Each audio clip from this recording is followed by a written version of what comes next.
talakayang pangsakahan ng Calabarzon. Hatid ng kagawaran ng pagsasaka sa rehiyon ng Calabarzon. Balita, Kwentuhan, palitan ng kaalaman. impormasyon at inspirasyon. Sama-sama nating tunghayan sa talakayang pangsakahan ng Calabarzon.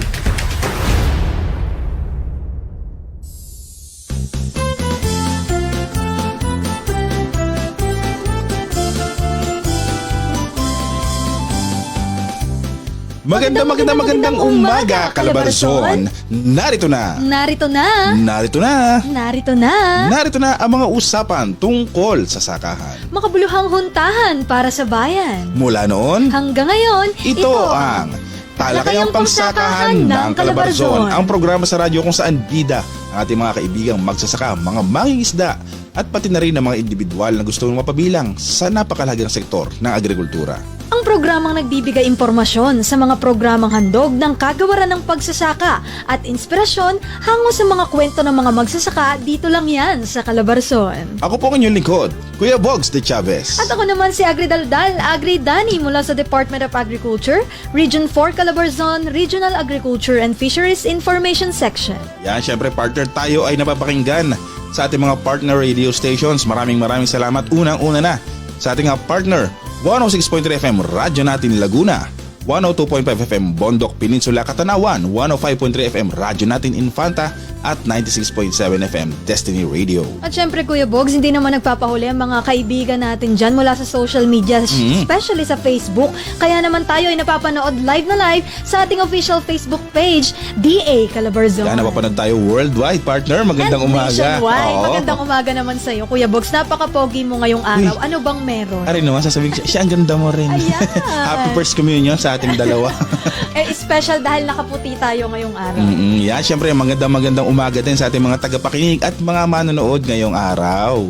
At dahil dyan, mag-shoutout tayo. Hello po kay Sir Orlando Macabus, taga-kantin, at si Sir Alex Bongko. Sana nanonood po kayo ngayong araw. Yan, syempre gustong pasalamatan ng aking sponsor sa aking hair, makeup, tsaka aking wardrobe today, ang aking Lagi misis. na lang, Oo. Siya na mawalan siya nito ang aking mga sinusuot. Yan. Maraming salamat. At syempre gusto nating batiin, Kuya Box, ito maganda to. At alam nyo ba na ang ating pambato sa ating National Poster Making Contest ay nanalo mula sa Cavite? Sino ba siya, Yan, Kuya Box? top 5 si Miss Hannah Roy Munasque. Ang galing naman. Ayan, congratulations. Kasama po siya sa top 5 na napili sa National Poster Oo. Making Contest natin para sa World Food Day, para ipaalala ang kahalagahan ng pagkain at ng mga magsasaka sa every year nating isinasagawa. Yan ang lakas ng kabataan. Para sa kaalaman at si Hannah at ay grade 5 O grade 6. o grade 5 or grade 6. At isa nga siya sa napili dito sa buong bansa. Kaya nakaka-proud ang isa ay nanggaling dito sa Calabarzon. Yan, dalang-dala niya ang pangalan ng Calabarzon. Mula lang naman niya sa Tres Martires, Cavite. Mabuhay po Yan, kayo. mabuhay ang mga taga Cavite. At syempre mabuhay ang mga kabataan mula dito sa ating rehiyon ng Calabarzon. Kaya syempre marami din tayong mga nakahuntahan at nakalap na balita. Kaya naman ito ang mga balitang ating nakalap at tinutukan dito sa Balitang Sakahan. Mga kaganapan sa rehiyon, Mga programa Ayuda at suporta sa mga magsasaka. at iba pa sa Balitang Sakahan. Tatlong infrastructure projects na DA4E sa Laguna at Quezon sinuri ng CPS. Ryan Katigbak, magbabalita. Sinuri ng Department of Agriculture for Calabarzon o DA4A ang tatlong proyektong pang-infrastruktura sa Laguna at Quezon sa naganap na entry at exit conference ng Constructors Performance Evaluation System o CPES noong 14 hanggang 17 ng Oktubre. Layo ng CPES na malaman kung sumusunod ang mga constructors sa napagkasundoang plano, disenyo at tagal ng proyekto. Ayon sa resulta ng bawat pagsusuri, mas bumubuti ang trabaho ng bawat contractor ng mga proyektong Samil Diversion Dam sa Lokban, Quezon, San Isidro Diversion Dam sa Mahihai, Laguna at 1 Unit Romelo Diversion Dam sa Siniloan, Laguna. Sila ay nakatanggap ng pasadong grado at nagpakita ng pagsunod sa mga naunang rekomendasyon ng CPES. Magkakaroon naman ng susunod pang pagsusuri sa mga proyekto sa Mahihai at Siniloan, kung saan binigyan din ng kahalagahan ng monitoring report na kailangang ipasa ng DA4A Regional Agricultural Engineering Division o RAED para sa pagagrado ng kalidad ng trabaho at kwalifikasyon ng mga constructors para sa mga susunod na proyekto o pagkuha ng lisensya.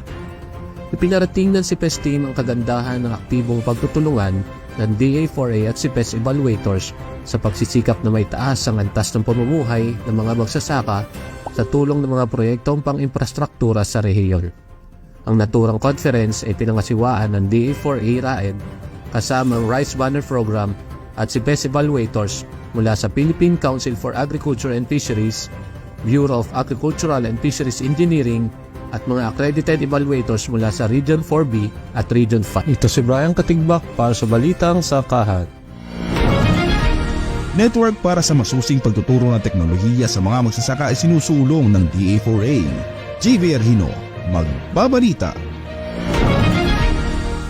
Isinusulong ng Department of Agriculture for Calabarzon o DA4A ang pagbuo ng isang network para sa masusing pagtuturo ng teknolohiya sa mga magsasaka. Ang Agriculture and Fisheries Resources, Research and Extension for Development Network o AFREDEN. Layo ng AFREDEN na tipunin ng mga institusyong napaparating sa mga magsasaka at maayos ng mga teknolohiya na bunga ng panaliksik ng kagawaran. Kabilang dito ang mga research divisions ng DA, mga katuwang na ahensya, state universities and colleges, pribadong sektor at mga farmers, cooperatives and associations. Kaugnay nito, pinangasiwaan ng DA4A Research Division ang kauna-unahang pagpupulong sa mga bumubuo nito noong 15 ng Oktubre upang sumailalim sa orientasyon ukol sa kanilang mga tungkulin sa network. Ilan dito ay ang pagpapatupad ng mga polisiya, taunang pagpaplano, paglalunsad ng mga aktibidad para sa capacity building, pag-implementa ng mga proyekto, pagbibigay ng tulong teknikal, pag-monitor ng mga report, at iba pa. Ayon kay OIC RTD for Research and Regulations Edita Salvosa, ito ang jumpstart upang hindi masayang ang mga bawat pag-aaral na ginagawa sa pananaliksik. Dito ay masisiguro ang mas sistematikong pagtutulungan para sa masaganang agrikultura at maunlad na ekonomiya. Sa nalalapit na paglalagda ng Memorandum of Understanding para sa pagsisimula ng operasyon nito, inaasahan ang unti-unting pagbuo ng 3 taong development plan at annual AFREDEN work and financial plan. Ito si James Erhino para sa Balitang Sakahan. Mga magbababoy na nagsagawa ng depopulation katulong ang DA4A tumanggap ng 5.6 milyong halaga ng tulong pinansyal. Chiverly Kagitla, magbabalita. Tumanggap ng 5,640,000 pesos na halaga ng tulong pinansyal mula sa Department of Agriculture for Calabarzon o DA4A ang 152 magbababoy na apektado ng African Swine Fever o ASF sa Batangas at Quezon simula noong 10 hanggang 11 ng Oktubre. Ang sakit na ASF na pangunahing kinakaharap na pagsubok ngayon ng mga magbababoy ang nilalayong mapigilan ng kagawaran sa pamamagitan ng panghihikayat sa mga magsasaka na magsagawa ng biosecurity at agarang pagre-report. Kaugnay nito, patuloy na nagbibigay suporta ang DA4A Livestock Program sa mga magbababoy na nakapagsagawa ng depopulation, katulong ang lokal na pamahalaan at kagawaran. Dito ay tig 5,000 piso ang kapalit na kabayaran ng kagawaran sa bawat baboy na naibaon sa depopulation. Ayon kay Regional Livestock Coordinator Dr. Jerome Quasay, napakahalaga ng reporting sa mga Municipal Agriculture Office dahil dito bumabatay ang ahensya sa mga magbababoy na aalayan ng depopulation at pagkakalooban ng suporta sa indemnification. Samantala, hinihikayat din ng DA4A ang pagpapasiguro ng kanilang mga alagang hayop sa tulong ng katuwang na ahensya, ang Philippine Crop Insurance Corporation. Si Ginoong Rolando Hernandez mula sa Batangas ay malaki ang pasasalamat sa natanggap na 100,000 piso na aniya ay kanyang iipunin at gagamitin upang makapagsimula muli sa pagbababoy sa oras na may go signal na mula sa pamahalaan. Ito si Chika Gitla para sa Balitang Sakahan.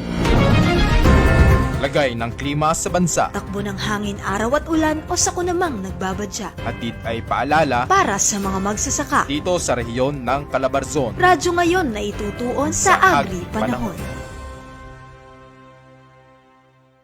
At para naman sa ating ulat panahon, ayon sa pagtataya ng DOST Pag-asa, patuloy ang pagbabantay sa Tropical Storm Christine na may international name na Tarmi.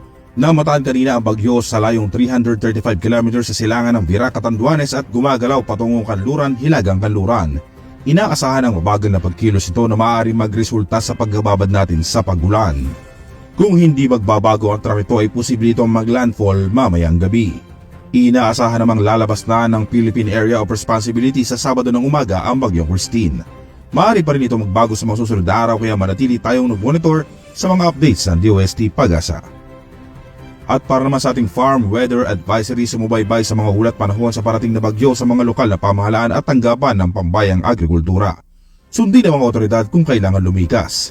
Manatili sa itinalagang evacuation center o sa inyong mga tahanan at iwasan ang paglabas habang dumaraan ang bagyo. Isa yan sa mga laging ginagawa. Pero syempre, bago yan mai-communicate sa ating mga farmers at maging sa mga estudyante o sa mga iba nating kabataan, kailangan mapag-uusapan niya ng isang network kung paano mako-communicate ng maayos. Kaya naman, nagpapasalamat tayo sa ganitong inisyatibo ng kagawaran. Yan, sabi nga hindi naman tayo basta banat ng banat. Ano yung mga, sorry kanto term, banat lang ng banat. Kailangan mo na may research para naman alam natin kung ano yung i-deliver natin. At syempre, isang maganda rin nga balita ito nga tungkol sa pamimigay ng cash assistance sa mga naapektuhan ng ASF. Yan, na nagkakahalagang 5.6 million kung hindi ako nagkakamali. Okay, oo, talaga namang malaking tulong na ito sa ating mga magbababoy na naapektuhan ng ASF. Yan, sa mga magtatanong naman bakit hindi kami nakatanggap nito, hindi kami nakatanggap ng ganyan. Siguro po ay i-check nyo kung kayo ba ay rehistrado sa RSBSA, kayo ba ay nakapag-file sa ating PCIC sa insurance, ano? Oo, Kuya Bogs, at ayon din sa livestock program, napakahalaga raw po na tayo ay magre-report agad sa ating mga municipal agriculturists once na may nakita na mataan na po tayo na banta ng ASF sa ating mga alagang baboy. Huwag nyo hong itago. Yun, tama. Kasi yung iba itinatago ay ang iba naman, pag natago ninyo ngayon, magkakasakit, magsisimula na naman ho na ulit ng pagkalat yan. So, hindi lang ho kayo ang pag sinurrender nyo na po sa gobyerno, although kukuhanin siya, maganda naman po ang magiging kabalit no. Hindi na siya kakalat ulit. Yes, kaya nga tayo meron tinatawag na indemnification. Yun yung pinamigay na mahigit 5 milyon. Maraming salamat po sa ating kagawaran. Yan ang ating mga balitang nakalap at tinutukan dito sa Balitang Sakahan. Kaya naman, huwag kayong aalis. Tumutok lamang dito sa Talakayang Pangsakahan ng Calabarzon. Huwag palampasin ang mga benepisyong pwede mong matanggap sa kagawaran ng pagsasaka sa pamamagitan ng RSBSA. Ano ba ang RSBSA? Ang Registry System for Basic Sectors in Agriculture o RSBSA ay ang opisyal na talaan ng gobyerno sa pagkakakilanlan ng mga magsasaka at mangingisdang Pilipino, kasama ang impormasyon ng kanilang lupang sinasaka o palaisdaan. Ito rin ang basihan ng gobyerno sa pagkakaloob ng iba't ibang intervensyon, ayuda, benepisyo at tulong sa pagsasaka, paghahayupan at pangingisda. Wow! Ganun pala kahalaga ang RSBSA. Malaking tulong to sa ating mga nasa larangan ng agrikultura. Makapagpalista na nga. Ang impormasyong ito ay hatid sa inyo ng Department of Agriculture Region 4 Calabarzon Rice Program.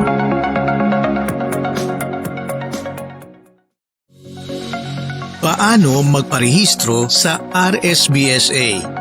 Rehistrado ka na ba sa talaan ng pamahalaan sa pagkakakilanlan ng mga magsasaka at mangingisda? Kung hindi pa, narito ang 4 basic steps para magpalista sa Registry System for Basic Sectors in Agriculture o RSBSA. Una, ihanda ang mga kaukulang dokumento gaya ng orihinal na kopya ng titulo ng pagmamayari ng lupang sinasaka o kasunduan sa pagsasanla o ng renta sa lupa, orihinal na government ID at latest 2x2 ID picture. Pangalawa, pumunta sa inyong city o municipal agriculture office at isumite ang inyong mga dokumento. Pangatlo, kumuha at sagutan ang RSBSA enrollment form. Pagkatapos sagutan, apirmahan ang form sa inyong barangay chairman, City o Municipal Agriculturist at City o Municipal Agricultural and Fishery Council Chairman. At panghuli, kunin ang RSBSA Enrollment Stub na magsisilbing patunay na rehistrado ka na sa RSBSA. Ingatan ito dahil ito ang magtitiyak na ikaw ay kwalipikadong benepisaryo ng anumang programa ng kagawaran. O di ba madali lang? Kaya huwag ka nang magpahuli pa at mag-register ka na sa RSBSA. Ang impormasyong ito ay hatid sa inyo ng Department of Agriculture Region 4 Calabarzon Rice Program.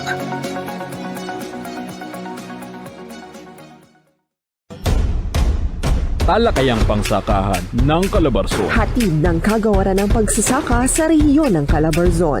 Balita, Kwentuhan, palitan ng kaalaman. impormasyon at inspirasyon. Sama-sama nating tunghayan sa talakayang pangsakahan ng Calabarzon. Impormasyon tungkol sa mga napapanahon At kapaki-pakinabang na interbensyon at suporta para sa mga magsasaka at mangingisda ating talakayin at tutukan. ating talakayin at tunghayan sa Programang DA Best.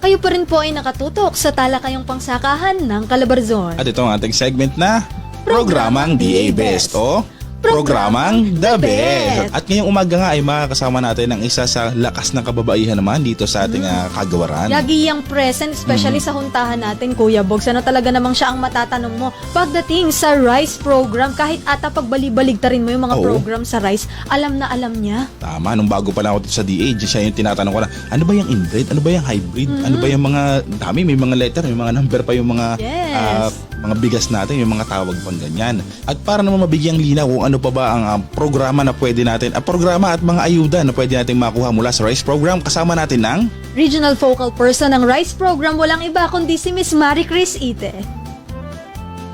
Magandang araw, Kuya Bugs and Irene Dani. Ako po si Maricris Ite, ang RICE Focal Person ng DA Region 4E. Ang inyo pong guest ngayong araw para sa talakayang pangsakahan ng Calabarzon. So, yan. Ngayon pong umaga, ngayong araw, i-discuss ko po ang Regional Rice Industry Situationer sa Calabarzon. So, makikita nyo po sa inyong mga screen ang Regional Rice Physical Area ng Calabarzon Region. Ito po ay buhat sa ibinigay na datos ng LGU o mga kapartner po nating mga provincial and municipal government agency po dito po sa Calabarzon. So kung makikita nyo po, ang total area ng Calabarzon ay nasa 75,771 hectares kung saan ang napapatubigan o irrigated po ay nasa 49,439 o bumubuo ng halos 65% ng area ng buong Calabarzon. Samantalang yung mga sahod ulan o umaasa lamang po sa ulan para sa patubig ay nasa 26,332 hectares. So kung makikita nyo po, halos nasa 34 or 35% pa po yung walang source ng patubig talaga at umaasa lamang po sa sahod ulan. So isa po ito sa malaking factor kaya nahihirapan po rin tayo para mapataas yung ani, especially po kung mapapansin nyo sa bayan ng Quezon kung saan po nasa kanya ang 53% share ng palayan sa buong Calabarzon. Kung mapapansin nyo, halos kalahati po ng area sa Quezon ay talaga pong rain-fed pa lamang. Sumunod po sa may pinakamalaking area o bumubuo ng 23% ay ang probinsya ng Laguna. Ito po ay halos irrigated na, so kung mapansin nyo, kakaunti na lamang ang asa sa sahod ulan, nasa 1,000 na lamang po hektarya. So yung sumunod po naman ay nasa probinsya ng Batangas, so 9,460 hectares.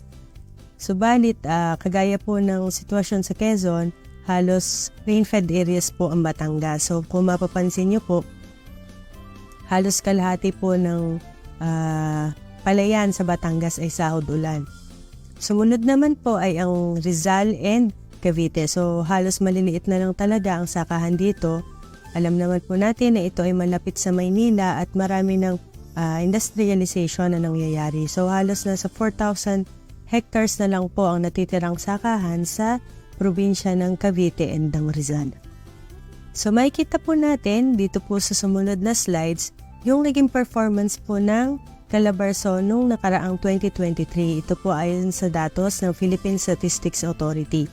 So noong nakaraang taon po, nagtayo po ang Calabarzon ng produksyon na 433,399 metric tons kung saan nakapag-harvest sa 108,319 hectares. So, ang average yield po natin nung nakaraang taon ay nasa 4 metric tons. So, kung makikita nyo po, mas mataas ang inaani sa irrigated areas na sa 4.22 metric tons per hectare kumpara doon sa mga lugar na sahod ulan lamang. So, 3.30 metric tons per hectare. So, ito po yung binabanggit ko kanina na isa sa nagpapababa ng ating average yield o ng ating total production dahil halos 35% ay rain-fed areas lamang po sa Calabarzon.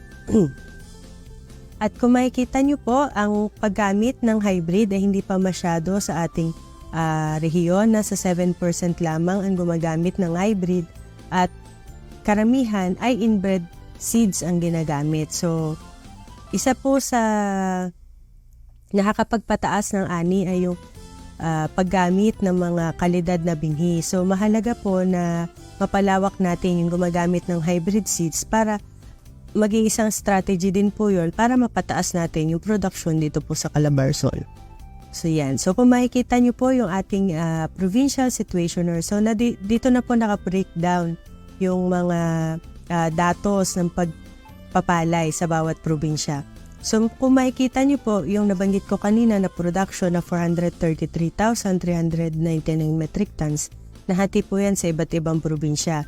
Kung saan, makikita po natin na talagang ang bulk po ng production o halos kalahati ay nagmula sa Quezon, sinundan ng Laguna. So yan. So makikita natin na ang may pinakamalaking area na nagtatanim noong nakaraang taon ay galing sa Quezon.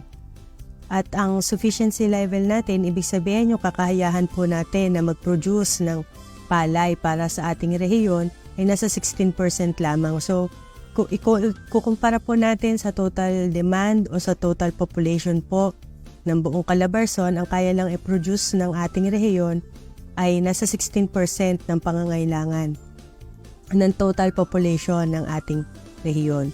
So kung makikita natin ang pinaka-sufficient na, so hindi pa siya self-sufficient pero may pinakamalaking mataas na antas na po ng sufficiency level ay nasa bayan ng Quezon, kung saan 55% o halos more than kalahati ng kanyang populasyon ay kaya niyang pakainin. Samantalang ito pong si Laguna, nasa 26% at ito talagang si bayan ng Cavite, Batangas, Rizal, ito po yung mga talagang populated area natin. At gaya na nabanggit ko kanina, ito na rin yung maliliit, yung mga sakahan. So talagang ang sufficiency level nila ay nasa around 3 to 8% na lamang po. At ayon sa pag-aaral nung una, nanggagaling sa bayan ng Mindoro, Romblon o Bicol yung ating mga yung ating mga bigas. So nakakapag-import po tayo doon. Pero sa ngayon ay ongoing po tayo ng pag-update po dito. Lalo ngayon na nagkakandak tayo ng value chain analysis for rice. So malalaman natin yung nagiging daloy po talaga nung mga bigas mula dito papunta dito sa Calabarzon at kung saan nadadala yung ating pinoproduce. So, ayan. Yun po yung yung sitwasyon ngayon ng pagpapalay. So, ano po ba yung magiging solusyon ng pamahalaan para at least naman mapataas natin yung ating sufficiency level at mapataas po yung kita at ani ng ating mga farmers. So, yun naman po yung main goal natin, yung mapataas yung ani at kita ng ating mga magsasaka sa palay. So, andito po yung DA Masagana Rice Program o yung Masagana Rice Industry Development Program. So, ito po ay may 4 na core strategy.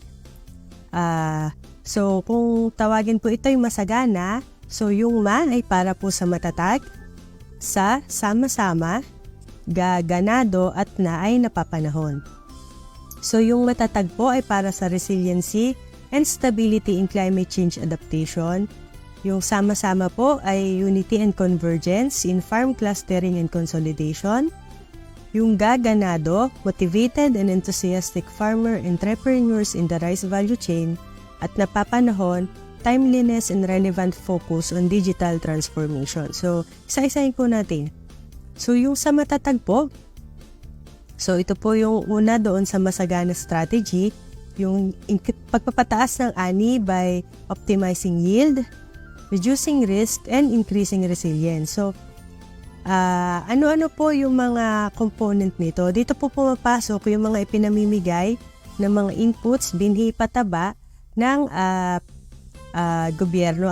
So, isa ito sa tinitingnan na may direct contribution sa pagpapataas po ng yield ng ating mga farmers. Pangalawa po, kagaya nung kanina ko pang nabanggit, yung irrigation facilities o pagpapatubig para po masiguro na nakakapagtanim si farmer ng 2 beses o higit pa sa loob ng 1 taon. At talaga po kasing mahalagang component ang tubig para mapataas po ang ani ng ating palay.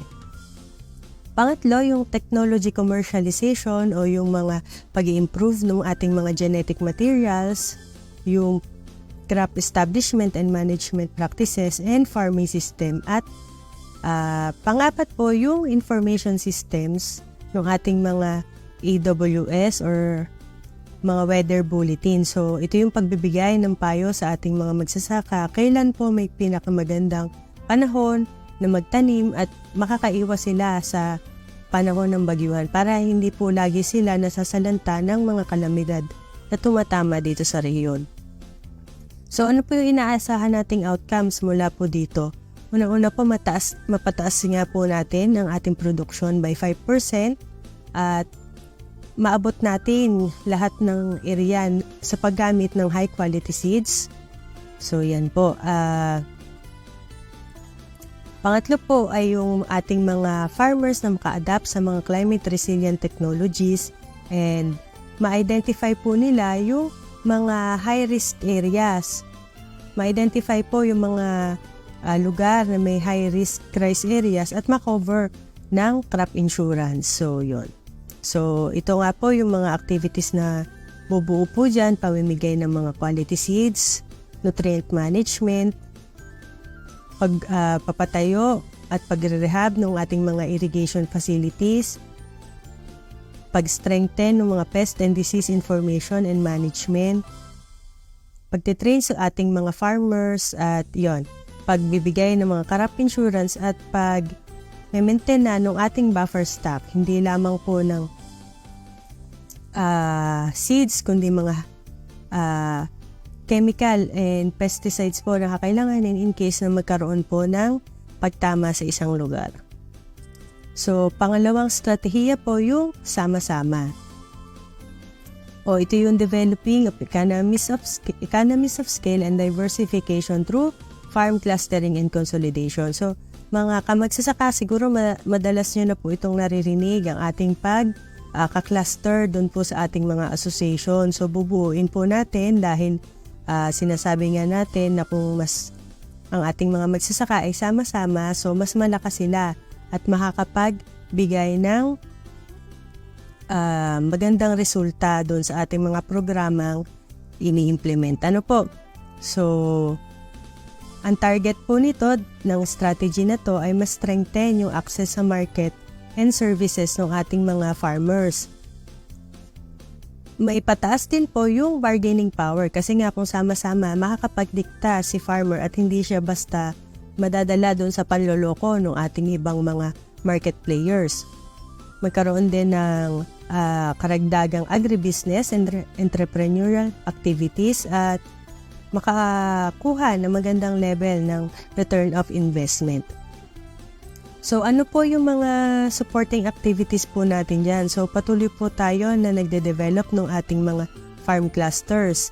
So, may mga trainings po tayong binibigay at ginaguide po natin yung ating mga association sa paggawa ng mga business plan and pag-undergo ng mga financial literacy training ng mga programa. Yung ating ding mga ilang clusters ay nag-undergo ng diversified farm cluster development at pag-i-integrate ng iba pang commodities, hindi lamang po sa palay pagdating doon sa mga area na talaga pong hindi feasible matamnan ng palay sa lahat ng season. So, nag-i-integrate po tayo ng iba't ibang commodity kagaya po ng high-value crops, livestock, pwede rin po ang fisheries. So, yan. So para naman po sa pangatlong component ng Masagana Rice Industry Development Program, ang ganado or Modernizing Production, Agribusiness and Agroindustrialization. So, ang target po ng strategy na ito ay, yun nga, kagaya na nabanggit ko, magkaroon ng economies of scale, value addition, market linkage, at optimize yung income ng ating mga farmer. So, ano-ano po yung mga component po nitong ganado? So, andyan po yung organizational and business management capacity enhancement, yung ating strengthening ng mga farm service provider, pagpo-provide ng mga post-harvest and processing facility, magkakaroon ng supply chain logistic network development, product development, and public farm cluster private partnership. So, kaya patuloy po tayong namimigay ng mga farm machinery and equipment sa ating mga clusters para po masuportahan yung kanilang pagtawid doon po sa value chain from production papunta na po doon sa processing and marketing. So, yung iba po nating mga machinery na binibigay ay para doon sa kanilang value adding. So, magkaroon ng dagdag na kita yung kanilang mga clusters. So, hindi rin po tayo na tumitigil sa pagbibigay ng mga machinery. Nagkakaroon din tayo ng mga stakeholder coordination and linkaging and forging partnership. So, kapartner po natin dito ang F2C2 program para po maasistehan yung ating mga clusters sa rice. So, meron ding agro-enterprise development o yung rice bees. Ito naman, tinutulungan po tayo dito ng PhilRice. So, hindi lamang po rice banner program ang gumagalaw po dito. So, talaga pong nagtutulong-tulong yung mga iba't ibang agency para po makatulong sa ating mga magsasaka ng palay. So, yung sa mga farm machinery po na nabanggit ko kanina, ang katulong naman po natin doon ay ang PhilMake. And din sa mga training, nadyan naman po ang ETI para sumuporta doon sa mga ilang pangangailangan ng ating mga clusters sa mga trainings pa na sa tingin nila ay makakatulong para mapaunlad ang kanilang cluster. So, packaging and commercialization of technology and startup programs for rice clusters.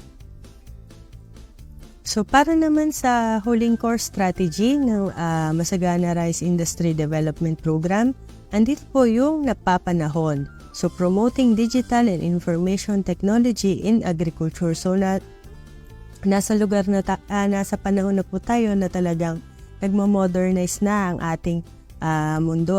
So, kailangan hindi tayo pahuhuli dito sa sektor ng agriculture.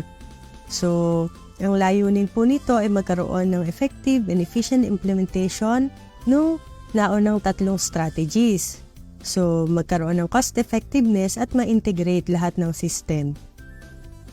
So, ano-ano po yung mga ginagawang activities in support po dito sa napapanahon? So, yan. Meron tayong mga Digital Farmers Program.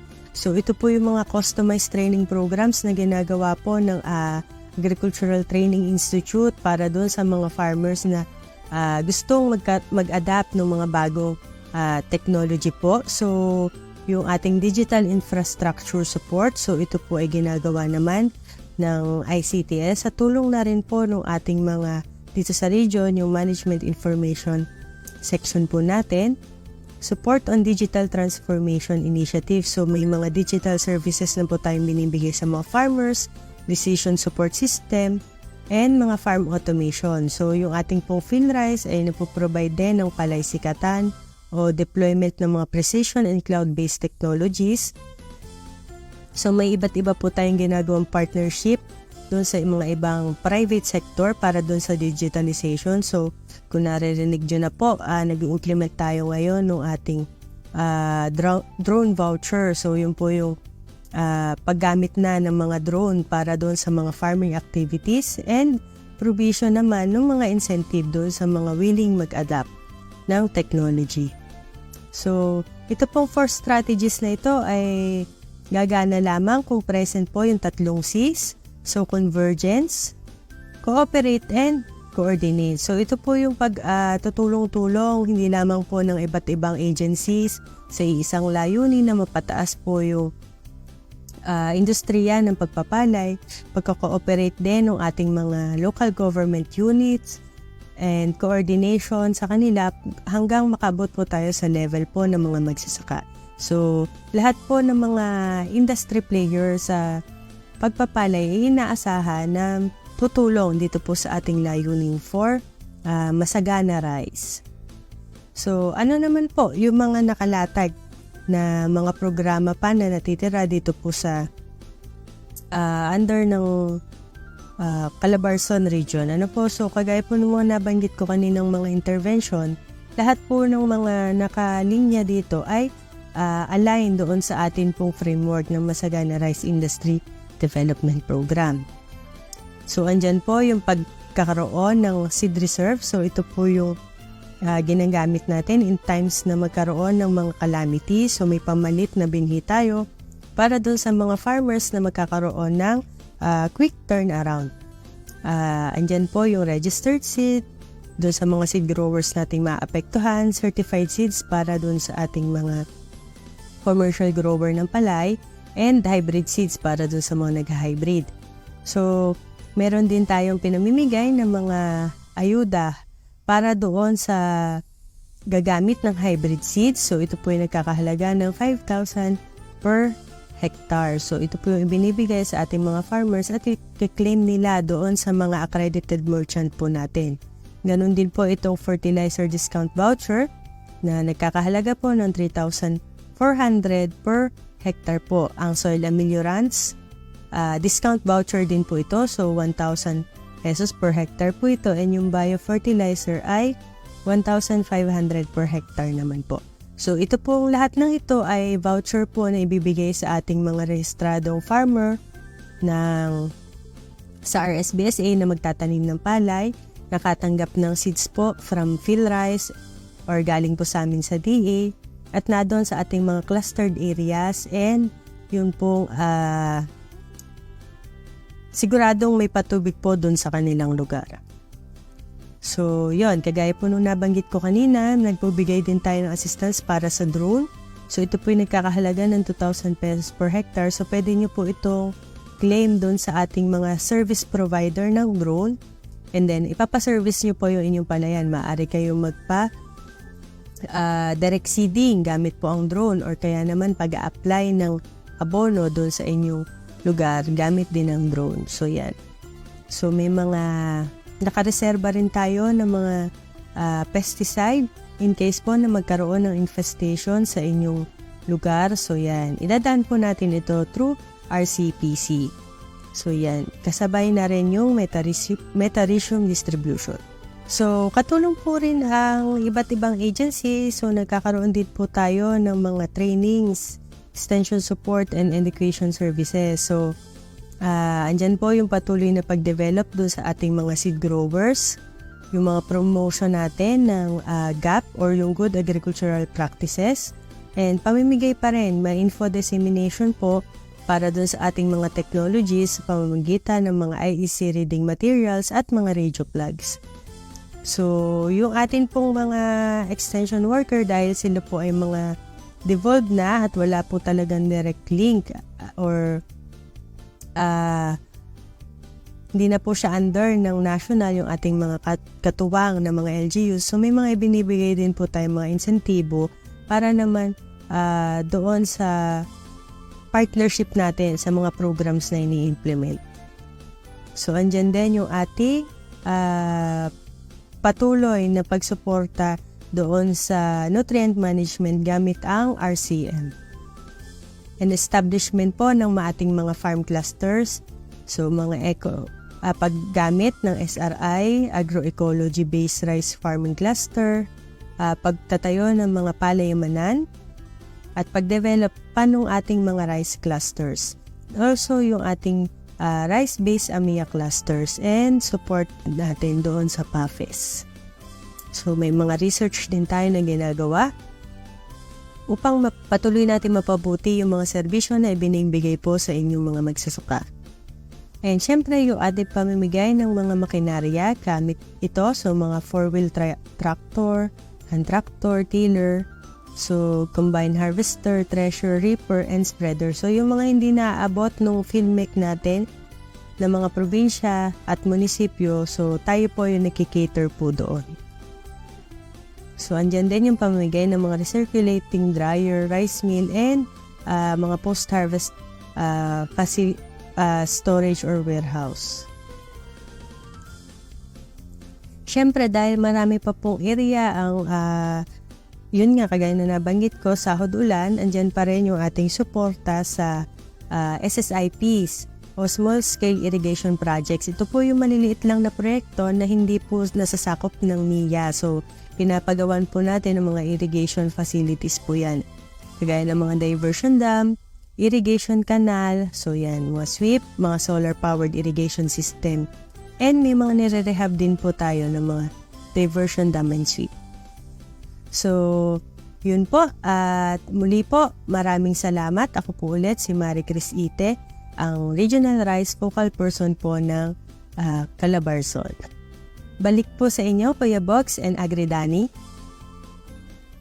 Maraming salamat po, Miss Marie Cris Ite. Ang dami nating natutunan ngayong araw, Kuya Bongs. Oo, kaya nga. Parang kanina nga sinasabi ko yung cycle, itong hybrid rice, parang siya yung isa sa, kumaga, panlaban natin sa pabago-bagong panahon. At saka balita ko, ito nga daw hybrid rice ay talagang matatag laban sa mga ganitong bagyo.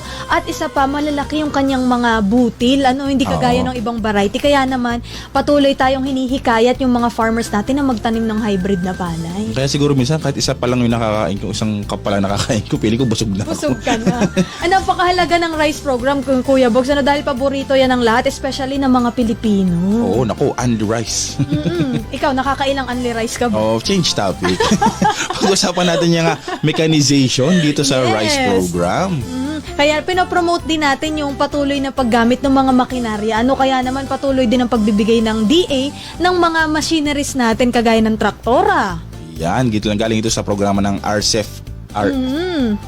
RCEF, RFFA, nasabi na sino kaya nakaalala sa akin. Yun. Baka naman ang misis mo yan. Sana naman. Sana all. Mamaya, kakain kayo together ng rice. Rice, yan.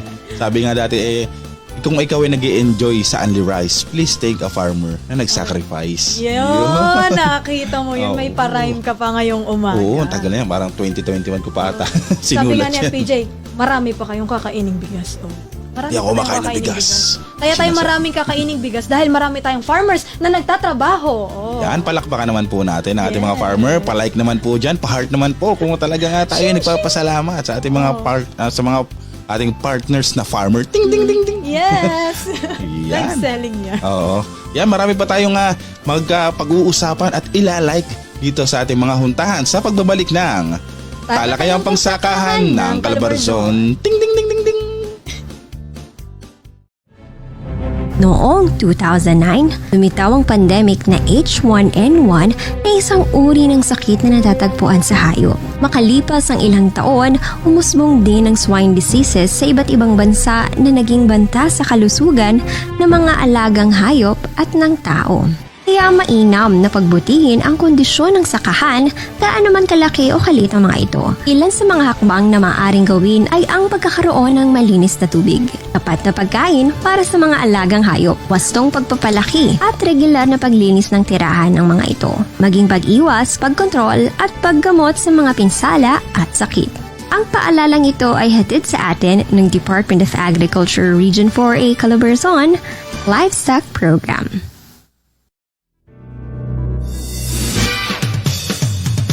Alam niyo ba na ang mais ay pangalawa sa pinaka-importanting crop sa Pilipinas? Bukod sa ito ay staple food ng 20% ng mga Pilipino. Ito rin ang ginagamit na feed para sa iba pang industriya katulad ng livestock at poultry o manukan. Ngunit ang malaking pag-convert sa lupa upang gawing tirahan ng mga residente at maiangkop sa iba pang industriya ay lubhang nakakaapekto sa produksyon ng mais. Kaya naman nakikiisa ang Department of Agriculture, Bureau of Agricultural Research sa paglutas ng krisis na ito sa pamamagitan ng pananaliksik o Community-Based Participatory Action Research o CIPAR sa ganitong paraan na ipapamahagi sa mga magsasaka sa isang komunidad ang iba't ibang pamamaraan ng produksyon at ilang mga magagamit na teknolohiya na makatutulong sa masaganang ani ng mais. kaalamang ito ay hatid sa atin ng Department of Agriculture Region 4A Calabarzon, Corn Program.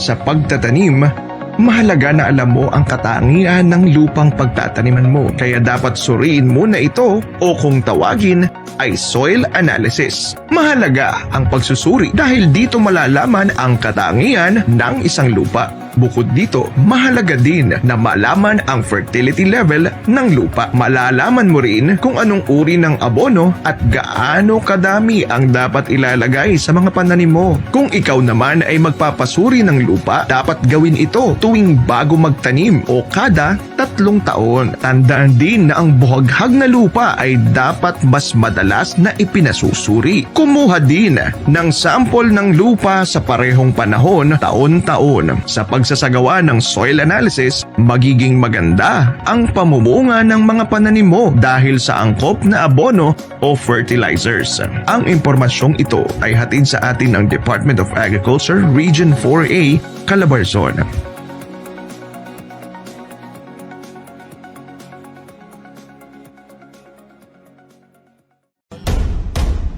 Talakayang pangsakahan ng Calabarzon. Hatid ng kagawaran ng pagsasaka sa rehiyon ng Calabarzon.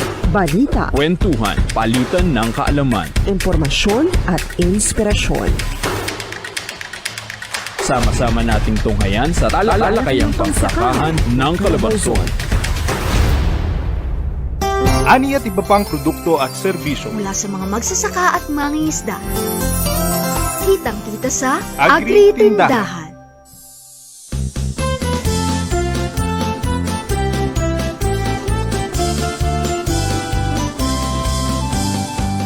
Kayo pa rin po ay nakasubaybay sa talakayang pangsakahan ng Calabarzon. At itong ating segment na Agri-Tindahan, kung saan tayo ay magpo-promote na naman ng isang agri-product of the week. Ano bang baon natin ngayong araw, Kuya Bogs? Walang iba kundi ang cherry tomato tart. Uy, kakaiba to, cherry tomato tart.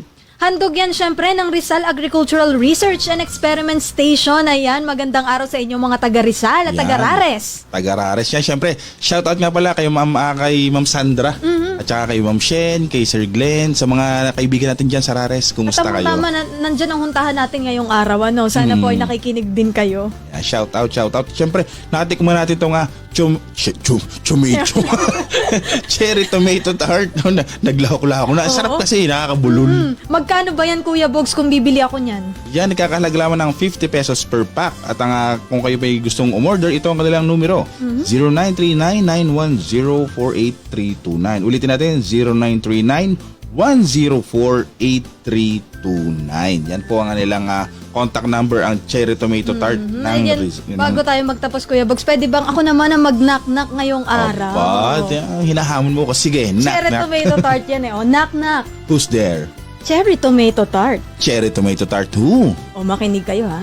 Baby, I'm the cake, better know what you got. Cherry tomato tart, tomato tart. Sige, push mo yan. O kunyari, bumenta naman. Oo. Ito nga pala si Beanie Danny. Yan, buti pa tong tart, di nakakaumay, partner. Kaya naman bumili na kayo. Oo, kaya naman, mga suki, bili na!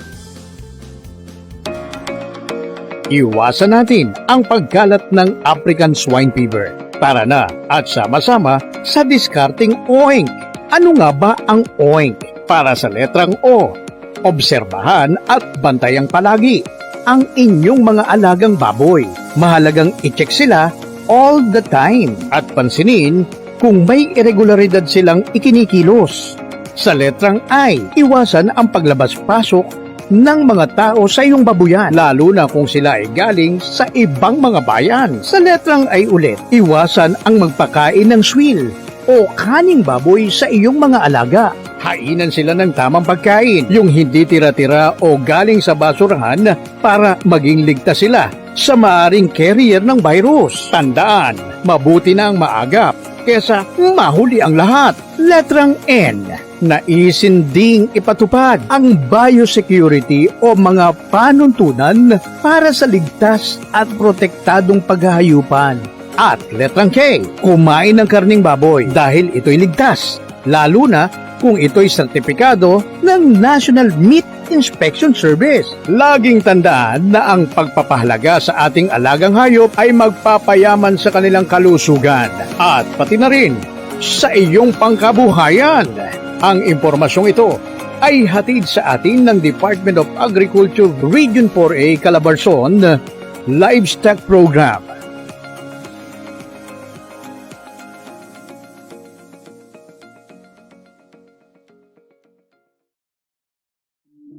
Ano nga ba ang Good Animal Husbandry Practices o GAP? Pumupukaw ba ng inyong atensyon ang Good Animal Husbandry Practices o GAP? Pero hindi mo alam kung ano nga ba ito. Ito ay tumutukoy sa tamang paraan o kasanayan sa pag-aalaga ng hayop simula sa produksyon, transportasyon at pagtago o pagimbak ng mga hayop at produktong galing sa mga ito. Ang mga farm na may GAP certification ay ligtas at dekalidad ang mga produkto. Dito, tiyak pa ang kalusugan at kaligtasan ng mga manggagawa. Isa pa, tinitiyak din na maayos ang trato sa mga alagang hayop. Higit sa lahat, hindi nasisira ng operasyon nito ang kapaligiran. Ang Good Animal Husbandry Practices Certification Program ang nagpapatunay na sumusunod sa Philippine National Standards Code of Good Animal Husbandry Practices ang bawat farms. Ang impormasyong ito ay hatid sa atin ng Department of Agriculture Region 4 Calabarzon Livestock Program. Kabalikat ng bawat grupo ng magsasaka at mangingisda ang kagawaran ng pagsasaka. Kaya naman, prioridad ng ahensya na mapaunlad ang produksyon at kita ng mga Farmers Cooperatives and Associations o FCAs. Sa pamamagitan ng Farm and Fisheries Clustering and Consolidation o F2C2 program, isinasaayos ang produksyon at value chain systems ng bawat grupo. Sa pamamagitan ng pagsasama-sama at pagsasaayos ng mga aktibidad sa sakahan at pagbibigay ng kapasidad sa paglulunsad ng mga proyekto ng Department of Agriculture. Layunin din ng programa na makapagbigay ng access sa iba't ibang institusyon na makakapagbigay ng puhunan at mga modernong kagamitan na magagamit ng bawat miyembro sa produksyon, pag-aani at pagbebenta ng mga produce. Para sa inyong mga katanungan, makipag-ugnayan sa Department of Agriculture Region 4 Calabarzon. Ang impormasyong ito ay hatid ng DA4A F2C2 program. Talakayang pangsakahan ng Calabarzon. Hatid ng kagawaran ng pagsasaka sa rehiyon ng Calabarzon. Balita, Kwentuhan, palitan ng kaalaman. impormasyon at inspirasyon. Sama-sama nating tunghayan sa talakayang pangsakahan ng Calabarzon.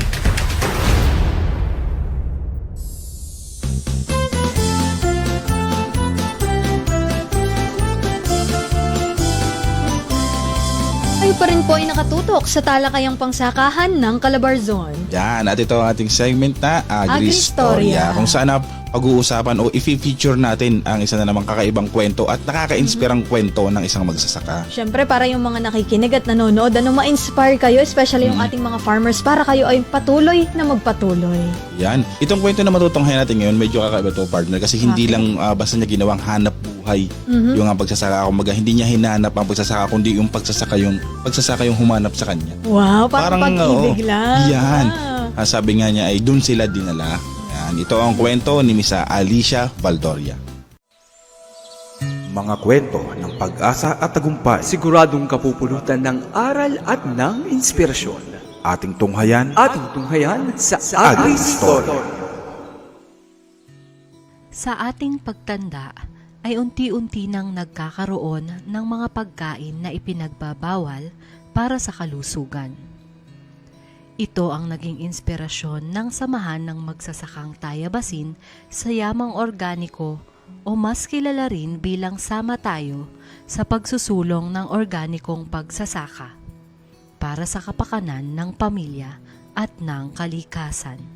Tinawag kami ng pagkakataon at dito kami napunta sa pagtatanim. Sa tingin ko po ay ito talaga yung tadhana namin sa mundong ito, kaming mag-asawa. Dahil nag-organic practice po talaga kami. Intended talaga sa pamilya kasi ang totoo po talaga ang nag-inspire sa amin para gawin ito ay yung kondisyon ng asawa ko. Na-diagnose po siya ng diabetes noong 2014 at ang sabi po ng doktor niya may 2 klase lang na pwede namin gawin para ma-regulate yung kanyang blood sugar. Ang una, bibili kami ng synthetic synthetic na gamot. Ang pangalawa, ang sabi niya, kung kayo'y may linang, ay magtanim na lang kayo ng inyong sariling pagkain. Si Alicia na tumatayong pangulo ang unang nagsulong ng organikong pagsasaka sa kanilang barangay. Hindi naging madali ang unang hakbang, kaya halos dumating sila sa yugto ng pagsuko. Dahil sa mga pagsubok at kakulangan sa kanilang kinikita. Dahil po hindi talaga ako magsasaka, ang una ko pong naisip gawin ay i-organize ang mga kananayan po dito sa aming barangay. So nagkaroon po kami ng asosasyon at tinawag naming Ilayang Bukal Organic Farmers Association. Habang nagsisimula po kami bilang asosasyon, napakaraming hamon ng organikong pagsasaka. Una-una na po doon ay yung peste, kung paano siya malilimitahan. Mahal din po ang mga fertilizer, mga inputs, mga pinhe. At wala po kaming proper training. Dumating po sa punto talaga na parang gusto na rin naming sumuko dahil siyempre ang una at higit sa lahat na gusto ng mga kasama kong mga magulang ay yung kumita at hindi namin yun magawa. Bago pa man tuluyang mawalan ng pag-asa sina Alicia, ay naipakilala sa kanila ng lokal na pamahalaan ang kagawaran ng pagsasaka sa Calabarzon. Dito ay kanilang nasaksihan ang abot kamay na mga tulong at suporta upang mas mapaunlad pa ang advokasya sa organikong pagsasaka. Nalaman ng LGU namin na meron pala kaming asosasyon at sila yung nagsabi sa amin na pumunta kami sa Laguna na nagbibigay po ng intervention doon ng Department of Agriculture. At yun, nabuksan ng aming kaisipan na may mga tulong pala unang-una po doon sa mga trainings na kailangan namin. Sila yung pupunta dito para bigyan kami ng trainings. At libre pa. Pangalawa po, sila rin pala yung magbibigay ng mga interventions na kinakailangan namin para kami magpatuloy. Nagkaroon po kami ng greenhouse. Ito pong wind pump na ito ay intended rin para po sa irrigation ng aming tanim. Nagkaroon po kami ng shredder machine para makapag-produce kami ng sarili naming pataba. Yung mga garden tools na sa halip na bilhin namin, napoprovide na rin po sa amin ng DA. Mesh net, mga drums, wood vinegar chamber, multi-tiller, knapsack sprayer, mga buto, molasses, UV plastic, drums. Malaking bagay din po yung sa market. May mga produce po kami, sila yung nagko-connect po sa amin sa mga mamimili. At kauli-ulihan po na naibigay sa amin ng DA ay yung livelihood program. Kaya naman po hindi namin nilimitahan doon sa samahan namin dito. At nag-reach out na rin po kami sa buong Tayabas. Kasi ang Tayabas po ay may organic locality zone na nagsimula ng 2008 pa. At ngayon nga po ay amin po binabalangkas yung pag-i-institutionalize ng organic locality zone ng Tayabas batay sa bagong batas, ang 11511. At ang kagandahan po, nabuo ngayon ang Sama Tayo or ang Samahan ng Magsasaka sa Tayabas, Tayamang Organiko. Nagsimula po sa 15 magsasaka. Ngayon po ay nasa 29, pero dahil po ngayon ay nasa proseso kami ng certification ng Participatory Guarantee System, marami po ngayon ang gustong sumali na sasama tayo para na rin sa pagpapasertipika ng kanilang mga produkto. Sa layunin ng Sama Tayo na makapag-supply ng mga organikong produkto, hindi lamang sa lungsod ng Tayabas, kundi sa buong probinsya ng Quezon, ay nakapagsulong sila ng sariling proyekto. Sa tulong ng DA ay nasa proseso na rin sila ng pagpapasailalim ng Participatory Guarantee System, kung kaya't mas dumarami ang nagnanais ngayon na sumali sa kanilang samahan. Meron po kaming nakaambang project, ang Farm to Tray project, na meron po kaming pilot run na isang ospital sa Candelaria upang masuplayan namin ng mga organic na produkto. At kapag po ito naging matagumpay, ang target po namin ay mag-supply sa buong Quezon province. Meron na po kaming 30 hectares mahigit na sinasaka. Kapag po tag-init, nagtatanim kami ng mga pinakbet na gulay. Pag mo naman po tag-ulan, tinatanim namin yung mga nababagay sa tag-ulan katulad ng lettuce o ibang leafy vegetables. Ang kagandahan lang po, ang aming mga members na magsasaka ay may mga fruit-bearing trees din, kaya hindi rin kami nauubusan ng mga prutas na naaakma sa panahon. Nagsisimula po kami ngayon, kung sa bagay dati pa rin po, yung mga indigenous plants po. Kasi alam nyo naman po, sagot sa climate change, ang ating mga katutubong gulay at halaman, umulan man at umaraw, bumagyo man, sila po yung resilient talaga at sila talaga yung napakagandang itanim. Ito po talaga ang totoong masustansya. Sa kanilang pagtsatsaga ay unti-unting tumaas ang produksyon ng Sama Tayo at nakapagpundar sila ng iba pang pangangailangan sa pagpoproseso na nagbigay lakas pa sa mga miyembro. Dahil nga po, hindi kami tumigil. Hindi kami huminto at patuloy namin tong ginawa. Ngayon po nako-cover na ng kita namin ang pagpasweldo sa kanila at mumihigit pa po doon yung aming kinikita. Nakakapag-provide na po kami sa mga pag-process products namin na sustain na po ng aming production ng organic na produce. Kaya kung dati po ay maliit yung aming kinikita, palagay ko lumaki po siya ng higit pa sa 100%. Kung puso po ang pasasalamat ng Sama Tayo sa Department of Agriculture dahil sa tulong ng DA, malaking production ang aming inaay o ang aming gustong mangyari para hindi lang po ang komunidad, pati na rin po ang buong Tayabas at ang buong Quezon at sa kalaun-launan po ang buong Pilipinas. Magkaroon po kami ng pagkakataon para lalo naming mahikayat ang mga magsasaka na mag-practice ng organic kasi kung gusto po namin na ligtas at sapat na kinakain ng aming pamilya, bakit hindi po ang kabuuan ng aming komunidad at ang kabuuan ng aming bayan at ang kabuuan ng Pilipinas at maging ligtas, sapat ang kinakain ng lahat. Okay, so Yan, maraming salamat. Napakaganda ng kwento ni Ma'am Alicia. Gustong-gusto ko yung kanilang motivation para magpatuloy dito sa organikong pagsasaka. Tama, talagang sila nga talagang hinahanap ng pagsasaka kasi parang kinatok sila uy, nagkakasakit na yung asawa mo. Try mo tong organic. Parang hindi sinasadya pero yun yung para sa kanila, ang galing. Medyo iba yung atake sa akin since ako ang mga magulang ko ay matatanda na rin. Mga senior citizen, talagang kadalasan marami ng bawal kainin. Kaya mas pabor sa atin na kumain ng mga pagkain na galing from organic. Yan, tayo mag-promote din ng organic na pagsasaka. At saka hindi mahal yung pag-organic partner kasi yung mga gagamitin mo dito sa pag-organic farming, halos nandiyan lang sa paligid mo. Yung mga, yun nga, sabi ko kanina, yung mga dahon, yung mga dumi ng hayop.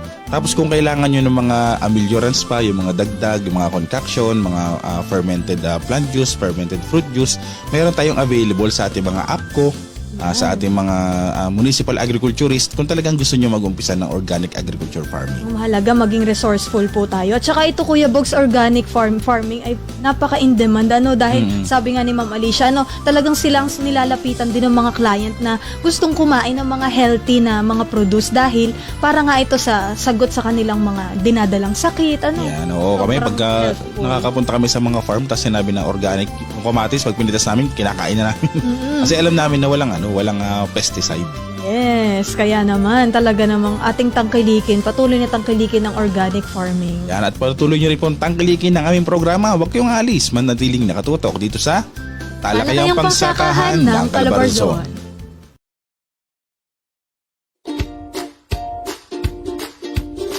Nay, ano bang pagkakaiba ng tinatanim na palay ni na Itay at Kuya? Yung tinatanim na palay ng tatay mo ay mas mahaba at makakapal ang ugat. Mas malalaki rin at mabibigat ang uhay nito. Ang tawag doon ay hybrid na palay. Ito ay bunga ng unang henerasyon ng paglalahi ng dalawang variety ng palay na nagtataglay ng pinakamahuhusay na mga katangian. Ano naman po yung kay Kuya? Sabi niya may pambabae at panlalaki daw nun. Ano pong ibig sabihin nun, Nay?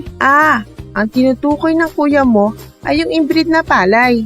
Meron kasi itong bulaklak ng palay na pambabae at panlalaki na nagbibigay daan sa pagbuo ng butil na mayroong katulad ng katangian ng unang henerasyon. Yun pala yung mga palay na yun. Ano naman yung palay? Joe. Ikaw talaga? Pumasok na nga tayo sa loob. Ang impormasyong ito ay hatid sa inyo ng Department of Agriculture Region 4 Calabarzon Rice Program. Nagtataka ka ba kung anong mga variety ng palay ang rekomendado dito sa atin? Nako, eto na. I-ready na ang listahan at isulat ang mga sumusunod. Sa inbred rice, andyan ang N6, RC216, C226, C238, C300, C308, C352, C354, C356, C358, C394, C396, C398, C400, C402, C436, C438, C440, C442, C506, C510, C512, C514 at C222. Nakuha mo ba yon? O ito naman ang para sa hybrid. Mestizo 6, Mestizo 20, Mestizo 21, Mestizo 38, Mestizo 46, Mestizo 48, Mestizo 55, Mestizo 63, Mestizo 67, Mestizo 68, Mestizo 70, Mestizo 71, Mestizo 79, Mestizo 82 at Mestizo 90. Madami-dami, di ba? Madami rin ang pakinabang nito para sa ating mga consumers at farmers. Ang paalalang ito ay hatid sa inyo ng Department of Agriculture Region 4 Calabarzon Rice Program.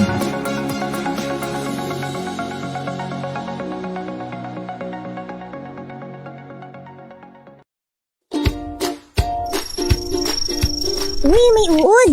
Kaibigang uod din kaya to tulad ng sabi ni tatay? Nako anak bad uod yan. Ang tawag dyan ay corn borer. Kaya niyang kainin ng lahat ng parte ng halaman. Dahon, katawan, bulaklak, bunga at ugat. Grabe naman pala, tay. Paano po yan mapipigilan? Madali lang yan, anak. May iba tayong paraan upang masugpo ang mga pesteng yan. Una, ang maagang pagtatanim upang maiwasan ang pagsalakay ng mataas na populasyon ng pesteng kulisa. Pangalawa, magtanim ng munggo. Munggo?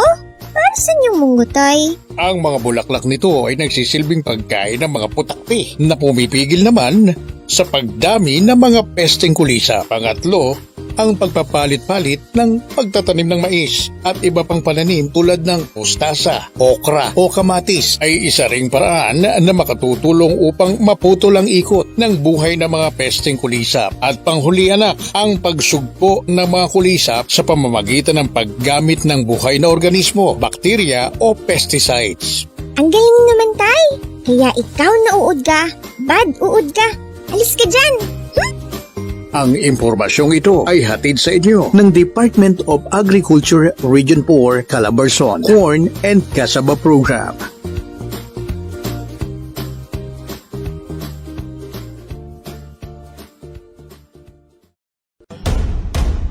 Talakayang pangsakahan ng Calabarzon. Hatid ng kagawaran ng pagsasaka sa rehiyon ng Calabarzon. Balita, Kwentuhan, palitan ng kaalaman. impormasyon at inspirasyon. Sama-sama nating tunghayan sa talakayang pangsakahan ng Calabarzon. Bawat tanong, tutugunan sa Util ng impormasyon. What's up mga ka-agri? Alam niyo ba na mayroong isang uri ng organikong pestisidyo na gawa sa katas ng kahoy? Ito ay ang mokosaku o wood vinegar. Ang wood vinegar ay ang katas ng kahoy o iba pang organikong materyales na nakuha galing sa proseso ng pyrolysis o pag-iinit ng kahoy. Ilan sa mga gamit ng wood vinegar ay pampatay ng mga kulisap at peste sa mga halaman, pampuksa ng mga parasite sa hayop, at panglinis ng mga kagamitan, mga salamin at iba pang mga bagay. Napatunayan na sa mga pananaliksik ang kagandahan at epekto ng paggamit ng wood vinegar. Sa mga nais sumubok nito, maaaring makapag-ugnayan sa inyong mga city o municipal agriculturist. Mabuti pa tong wood vinegar, madaming gamit. Yung iba dyan, manggagamit. Para sa karagdagang impormasyon ukol sa wood vinegar, magmensahe sa aming official Facebook page, Department of Agriculture RFO 4A. Muli, ako si Agri Dani para sa butil ng impormasyon. Maraming salamat sa iyo, aming Agridaldal, Agri Dani. Wala kayong choice kundi ako ang makita dito sa pagbabalita, pati na rin dyan sa mga butil ng impormasyon na yan. Wala na naman kaming choice, nandyan na yan eh. Yan, muli na naman po tayo nagkasalo-salo sa isang oras ng huntahan. Naway marami po kayong natutunan at naging makabuluhan ng sandali po nating pinagsamahan. Abangan po muli ang susunod na talakayan tuwing Miyerkules mula alas 9 hanggang alas 10 ng umaga. At syempre sabayan po tayong mapapakinggan sa ating partner radio stations, 106.3 FM Radyo Natin Laguna, 102.5 FM Bondok Peninsula Katanawan, 105.3 FM Radyo Natin Infanta at 96.7 FM Destiny Radio. At syempre sabi ko nga kanina, kung wala naman kayong radyo, tayo ay napapanood at napapakinggan nationwide at worldwide through sa ating official Facebook page, DA Calabarzon. Muli ako po inyong lingkod, Kuya Bogs de Chavez. At ako naman po si Agridaldal Agridani at sa ngalan po ng ating DA Calabarzon Regional Executive Director Fidel Libao. At sa bumubuo ng Regional Agriculture and Fisheries Information Section, kami po ay taus-pusong nagpapasalamat sa inyong walang sawang pagsubaybay. Lagit-lagi po tayong tumutok dito sa Talakayang Pagsakahan ng Calabarzon. Dagdag na kaalamang kapaki-pakinabang ating aabangan. Sa susunod na edisyon ng Talakayang Pangsakahan ng Calabarzon. Tumutok na muli sa ganito pa ring araw at oras.